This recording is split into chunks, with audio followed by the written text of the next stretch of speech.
దేశవ్యాప్తంగా సంచలనం సృష్టించిన ధర్మస్థల వ్యవహారంలో సిట్ అధికారులు దూకుడు కొనసాగిస్తున్నారు. విజిల్ బోర్డర్ అయిన మాజీ పారిశుద్ధ కార్మికుడు భీమా చెప్పిన వివరాల ప్రకారం 13వ ప్రాంతంలో తవ్వకాలు కొనసాగిస్తున్నారు. అయితే భీమా చెప్పిన ప్రాంతాల్లో తవ్వి చూడగా అక్కడ మృతదేహాలు దొరకకపోవడం సిట్ అధికారులకు తలనొప్పిగా మారుతోంది. ఒకవైపు తనపై తప్పుడు ప్రచారం చేస్తున్న మీడియా, సోషల్ మీడియాలపై చర్యలు తీసుకోవాలని ధర్మస్థల ఆలయ ప్రముఖుడు చేసిన విజ్ఞప్తిని సుప్రీంకోర్టు కొట్టివేసింది.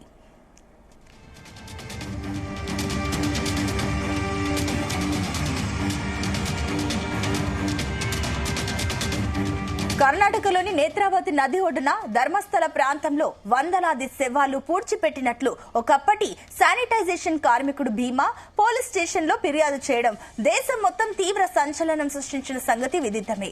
ఈ ఫిర్యాదును సీరియస్ గా తీసుకున్న కర్ణాటక సర్కార్ స్పెషల్ ఇన్వెస్టిగేషన్ టీమ్ సిట్ ను ఏర్పాటు చేసి విచారణ జరుపుతోంది.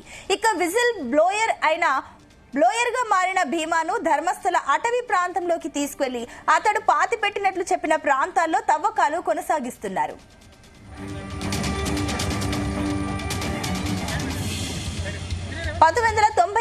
నుంచి 2014 మధ్య తాను వందలాది మంది మహిళలను, బాలికలను ఆ ప్రాంతంలో పూడ్చిపెట్టినట్లు చెప్పడం పెను దుమారం రేపుతోంది.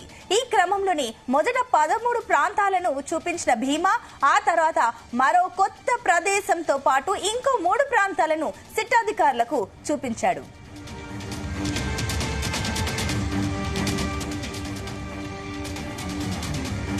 అందులో మొదట చూపించిన 12 ప్రాంతాల్లో సిట్ అధికారులు తవ్వకాలు పూర్తి చేశారు. కానీ ఒక్క ప్రాంతంలో మాత్రమే ఎముకలు దొరికాయి. ఇంకో ప్రాంతంలో ఉరివేసుకున్న వ్యక్తి మృతదేహం లభ్యమైంది.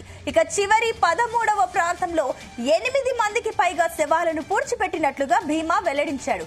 అయితే సిట్ అధికారులు ఆ ప్రాంతం కాకుండా గురువారం రోజున కొత్తగా గుర్తించిన ప్రాంతంలో తవ్వకాలు జరిపించారు. అయినప్పటికీ అక్కడ ఎలాంటి ఆధారాలు దొరకలేదు. ఇక శుక్రవారం రోజున మధ్యాహ్నం వరకు సిట్ అధికారులు భీమాను విచారించి కొత్తగా చూపించిన 3 ప్రాంతాల్లో ఒక ప్రాంతంలో సాయంత్రం వరకు తవ్వకాలు జరిపారు.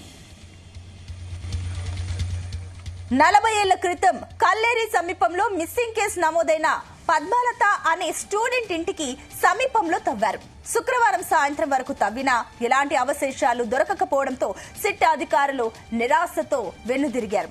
సిట్ వద్దకు వచ్చిన మొదటి రోజే భీమా ఒక పుర్రెను తీసుకురాగా అది 30 ఏళ్ల క్రితం చనిపోయిన ఒక పురుషునిది అని ఫోరెన్సిక్ టీం వెల్లడించింది.